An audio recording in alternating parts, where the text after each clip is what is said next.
Welcome to the Payneless Flipping Podcast, where we talk about how to get into real estate investing the painless way. And look, getting into real estate can be painful. It can be. And if you try to do it all on your own without learning from anybody's mistakes, then it's going to be painful. But you can get rid of a lot of that pain by just learning from the experiences from others. So today I got my awesome guy, Luis Vivas, on here. We're working together. He's working in the Payneless Flipping Apprenticeship, and together we're working on some deals. We're taking him through the wholesaling process. Basically, I want to just talk about his journey, capture his journey, because honestly, in real estate, it's not just about the end destination of doing one deal or 100 deals or owning 5,000 rentals. It's about the journey. So we're going to be capturing his journey so far, and you're going to be looking back on this, Luis, in a couple of years and be like, dang, that was me. Look at me now. What's up, bro? How you doing? What's up, brother? How are you?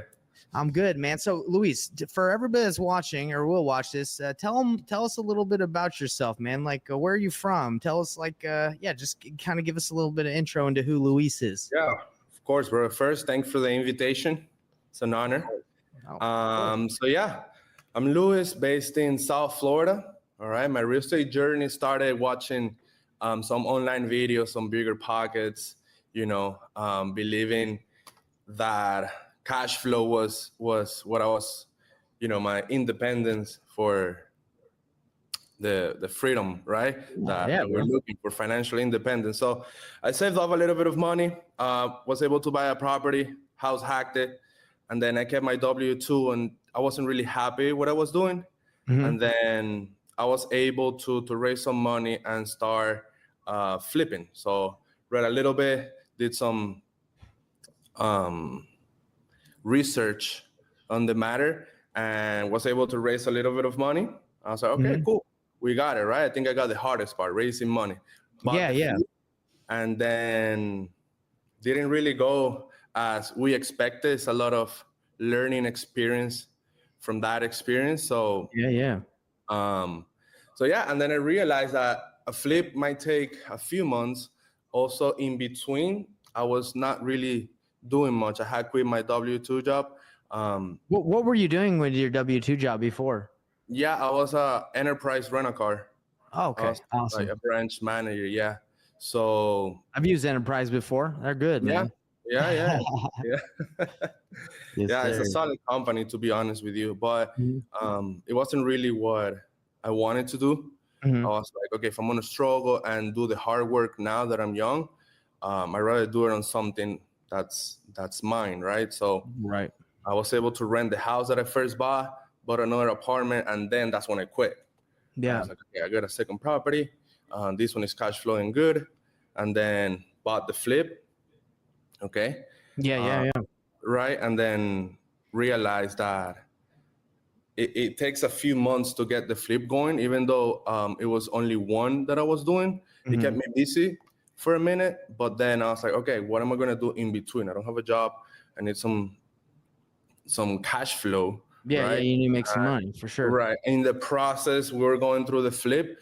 We closed on the flip, and then I was like, okay, cool. Let me go back a few steps. Let me start from the really beginning, right? Let me save on my cost, right? Not raise money, look for something like wholesale that it doesn't really require much of an investment. Mm-hmm. It requires time and effort and a lot of mindset and a lot of... Which we're going to be talking about. Yeah, we're going to be diving into that mindset for sure. Mm-hmm. So, yep. So let me ask you this about the flip that you got. So you had a property, and then you said you rented it out, and then you ended up buying a flip? Because is that what you did? Or did you buy another? I'm trying to understand. Did you buy another property, or how did that work? Because you said you had something. The first property I got was I got an FHA when I had my W-2, right? Mm-hmm. I rented a side of the house, and then I lived on the other one. I was able to save a little bit of money with my W-2. Cool. But I was getting to that point that I wasn't really enjoying my W-2. So I kept saving money, bought an apartment, where I live now, and then I rented out the other side of the house. Do you still have that property as well? Yeah. That's what's keeping me just keeping you going. I love it.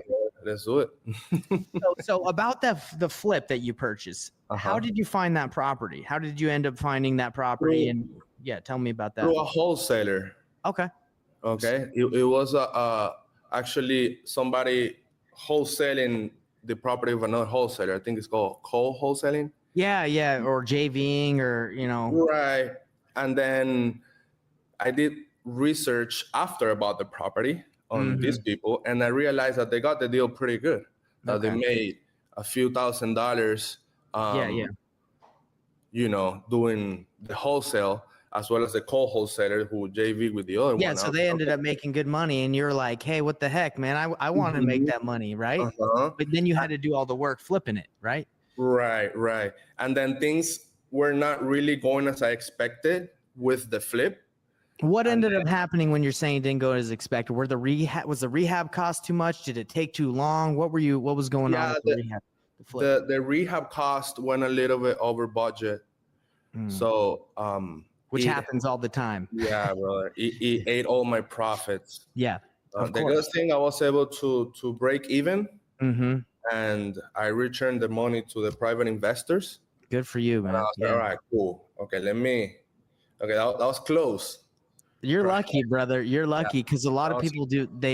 I know one of my guys that I met in I'm trying to remember his name. His name's Burns, Michael Burns. Yeah, he said on his first 2 properties, I think he lost. I might be misspeaking because I can't remember exactly, but I think he said on his first couple properties he lost a ton of money. So, but he kept going. So we're right here, and I know when we talked before this, you were like a little hesitant. You don't want to like say, I haven't had these wins. You're in a winning state, right? Because you are taking action, brother. You took the action. You flipped. You broke even, and not obviously the outcome we all desire, but you've done more in real estate than most people will dream of, because they don't have that not the desire. That maybe they have the desire, but maybe they don't have the will, the mindset to do it, right?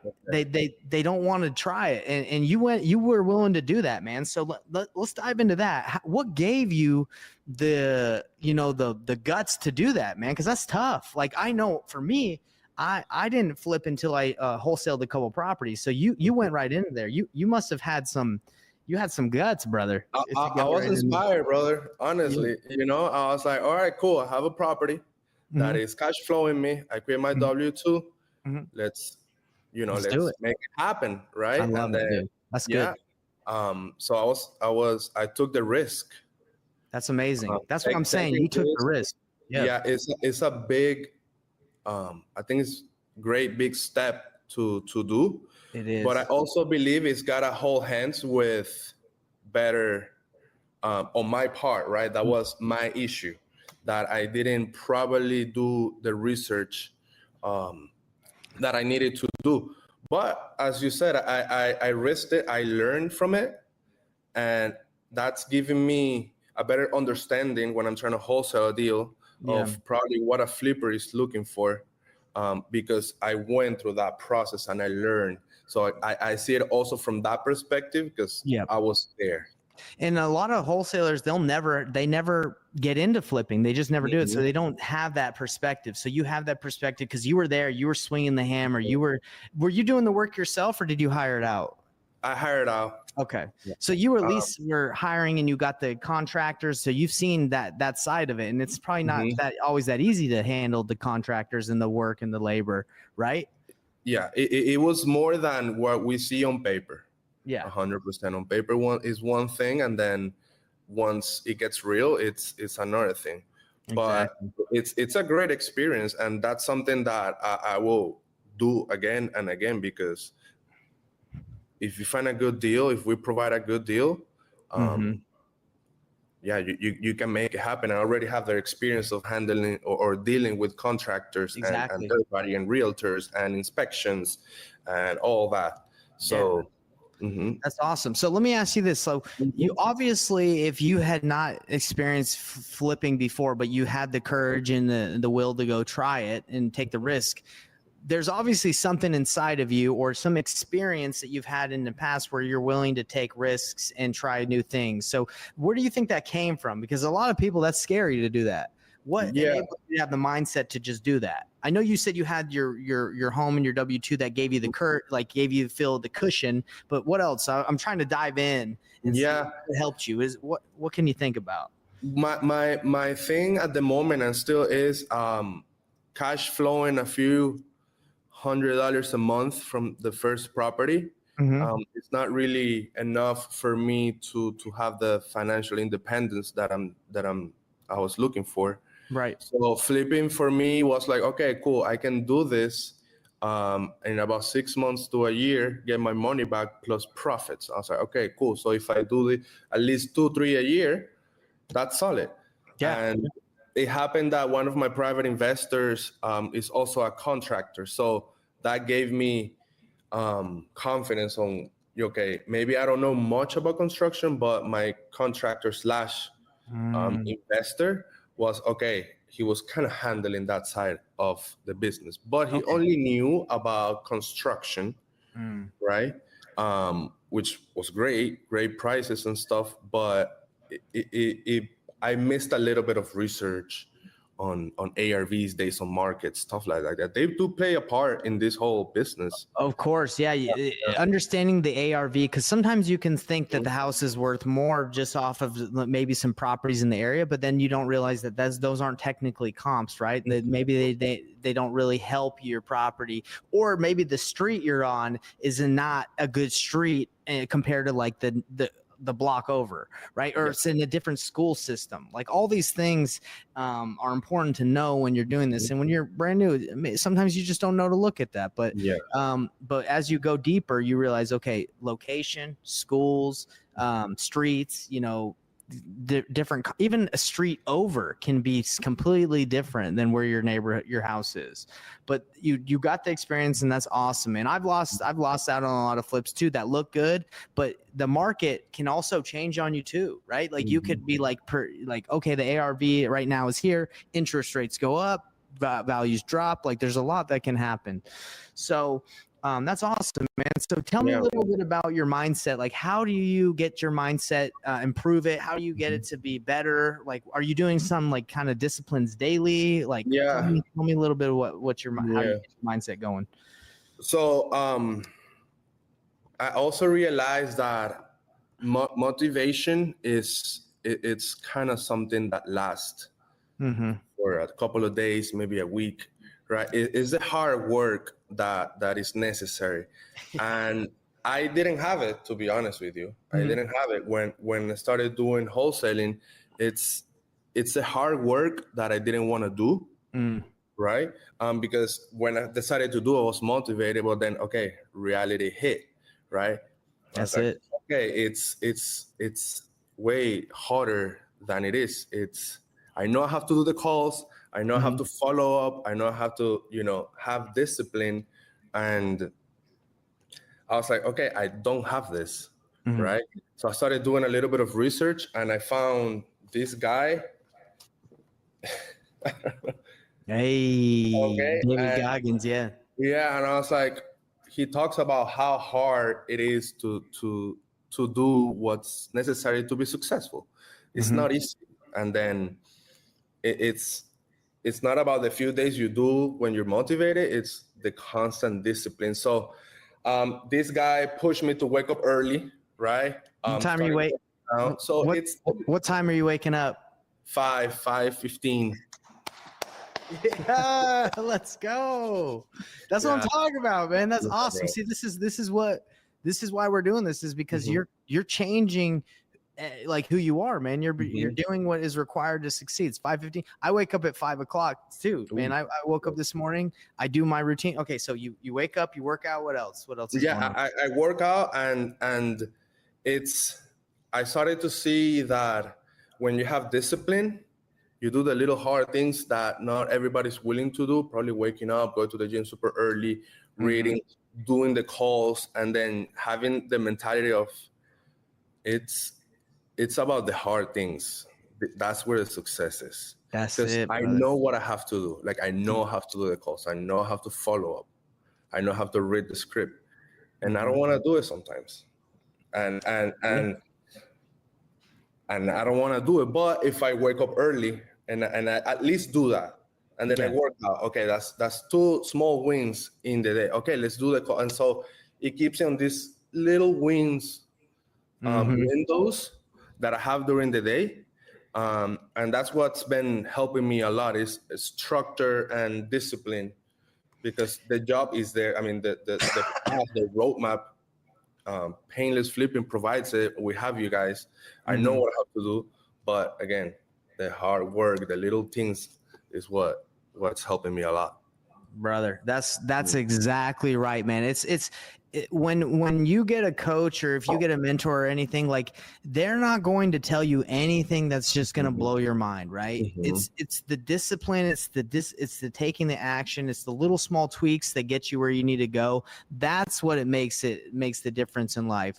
And it's not giving up, because you compounding your effort of waking up early, working out, making the calls, that compounding over time will pay dividends, right? It's just going to keep going and going and going if you stay consistent. It's not the motivation of like, okay, I'm going to pump myself up, I'm going to call for 8 hours a day, and then you get tired and you don't call for a month, because that's not going to do anything. It's the staying consistent. Maybe 2 hours a day is what you need. 2 hours a day, 3 hours a day, and then you just keep on building it up. Like when I first started I didn't like to read a lot, bro. Like about 2 or 3 years ago, one of my mentors was like, you got to read, you got to read, you got to read. And I was like, finally, okay, I'm going to sit down and read.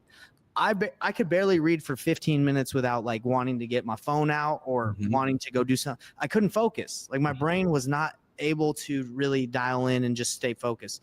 But now, because I've been doing this for years now, I read all the time, and I can read for like two hours straight. And it's only because I built up that muscle. So learning, reading, calls, all these things, it's all built. It's like a muscle that you're building of discipline. That's it. And I'm sure you didn't start reading 2 hours a day when you started. No, not even. I couldn't. I'm pretty sure you started at least with 5 minutes, and then probably next week 10 minutes, and then you started building that momentum. That's it. So yeah, bro, it's about the little things. Yeah, exactly. And another book, if you like reading, is The Slight Edge. Basically, The Slight Edge that's what the book's called. All it talks about is the little simple things. Like, for example, if you want to lose weight, me and you can go to the gym right now. We can run on the treadmill all day. But that's not going to help us lose weight in the long run, right? Because running all day is not going to be the same as running every day for a year for 10 minutes. You're going to see more incremental progress from doing that consistently. It's the same thing with real estate. Like if you call real estate agents every day for 10 minutes, right? Just every day, they're going to get to know you. They're going to be reminded of you versus you calling all day today and never for the rest of the year. So it's all the little things. And it's the mindset. And I think that's what the mindset is like, if you can train yourself to do the things consistently and be disciplined, that's the winners. That's the people that win. And that's how I started doing calls. I started like setting goals of like, I'm going to do 40, 50 calls today. All day here, sitting at my desk, just calling. And I first started, okay, let me do 5 solid calls. Let me do what I have to do. Let me do more quality instead of quantity. Okay, I was able to do 5 calls. It's time to increase maybe to next day to do 8 calls. And then little by little, I started adding more calls. And then it's becoming my routine. Like I'm just gotta do what I have to do. Yeah. And then the deals are gonna come because I'm staying consistent with the hard work. That's it. Yeah. You're building up a habit. You're building up your muscle. And that's the thing. This is the hard thing about wholesaling or in real estate or business in general is like everything works if you do it enough of it, right? Like if you're doing agent outreach right now, it works if you do enough of it. Pre-foreclosures works if you do enough of it. So when people are looking for that silver bullet, that one thing, like that shortcut, doesn't exist. You can get lucky, but to reproduce that is going to be extremely difficult if you just got lucky. So it's all about the consistent. So you can be known in your market as one of the investors that fix and flips and works with other investors, and you can wholesale their deals. Like if you get in front of enough people and you stay consistent, they're going to remember you. They're going to work with you. I mean, you have one deal right now that we're looking at, and right now Nathan Valley says he's got about 2 buyers that are interested. Yeah. And that's amazing. Yeah. So it's working, and it's just taking the action. And when we don't see results, I would say it's mainly because we're not doing enough action, right? We're not staying disciplined enough. Yeah. It's again, it just comes doing what you have to do. Like I think every strategy works. Foreclosure, calling agents. There's many strategies out there, but it's gonna work as long as you stay consistent with the right tools as well. Exactly. Yeah. Something that I was doing, I was trying to do a wholesale without really knowing what I was doing. I was just calling. I got a few properties under contract, and the contracts fell. Right. I didn't have the buyer, so I was doing what I saw on YouTube. Right. And without too much guidance. So now that we're implementing a system, we're working on quality instead of more quantity, and the consistent work and with a good roadmap to follow, that it also is part of the journey, right? Sometimes you don't just start being an expert, you just learn, and as you walk, you start to see, okay, I'm jogging now. Okay, cool. Let me start running a little bit. So, and also you have a north to follow. So that's the deal we're working on, right? Asking the right questions, right? Being genuine about helping, not being aggressive, not getting into arguments with agents, not, just trying to, just ask the right questions to get the right information, and then knowing what to do next is also been helping a lot. So, I love it, man. Well, I see you're progressing a lot, man. And then that's why I wanted to bring you on my podcast is just to let you know, it's not so much like, okay, I'm going to feel like I'm there once I do a deal, or I'm going to feel like there once I did 10. You're always going to kind of feel like, oh man, I'm not there. But if you realize it's the journey that you're on and you're progressing as you go, you're there, man.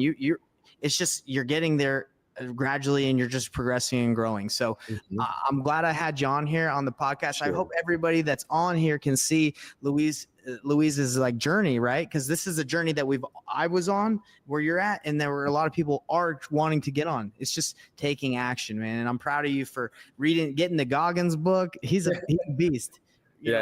Early. Good. Congrats for you, man. And I have a question for you, Sid, because we're going to wrap up.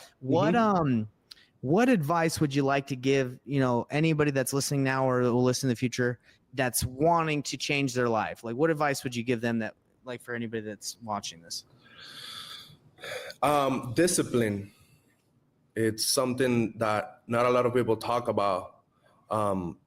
As I mentioned earlier, there's strategies for everything you want to do in life, for any change you want to do. If you want to work out and then you want to lose some weight, just Google it. You're going to get the answer, but it starts with discipline. I know. It starts with discipline and knowing that it's not easy. It's not easy, and that's where the value comes, because it's not easy. It helps you grow and move forward, right? Because you're trying something new, and then once you try, you say, okay, it's working a little bit, but it's not letting the foot off the gas. Is it right? Letting the foot off the gas? Yeah, okay. That's it, dude. That's it. You nailed it. Right. It's keep it consistent, right? Oh, I got a deal. Let me not do it anymore. It's already done. No, it's keep consistent. Keep it consistent with discipline, brother. That's so good. I appreciate you saying that, man, because I think everybody, like I said, they're looking for that one thing that just makes it all easy. The way that makes it easier is through the discipline and the hard work. Like it's like lifting a weight, right? Like 30 pounds might be really heavy if you've never lifted, but if you keep lifting it, it's going to get easier. It's still 30 pounds. It's still the same amount of weight, but it's just got easier because you've gotten stronger and better. So Take that mindset, dude. We're going to look at this deal. We hope that we can get it to the finish line and many more to come and help you on your journey, brother. I'm excited to see where you're going to be in 2, 3, 5 years. You're going to look back at this and you're going to say, man, that's awesome that I took that action. And yeah, you're going to love having this. So it's always good to record and document the journey, brother, no matter where you're at. Bro. All right. I appreciate the invitation. Thanks, everybody.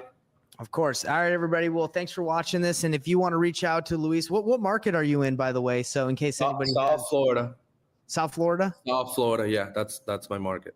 Is that like Miami areas? Mainly? Miami, Fort Lauderdale, West Palm Beach.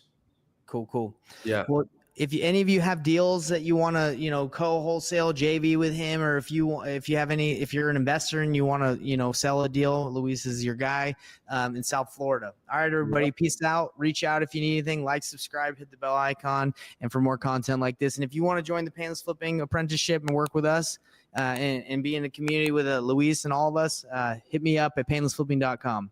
Later. Hey everybody, what's up? It's Nathan Payne, and for the first time ever, we just released this insane training bundle that has literally everything that I've learned from doing a combined 4,000 deals in real estate, all from starting with absolutely no previous business background experience or any real estate experience. Plus, there's over $19,000 worth of free gifts that we're throwing in, all for an insanely low price. If you want to get your hands on this,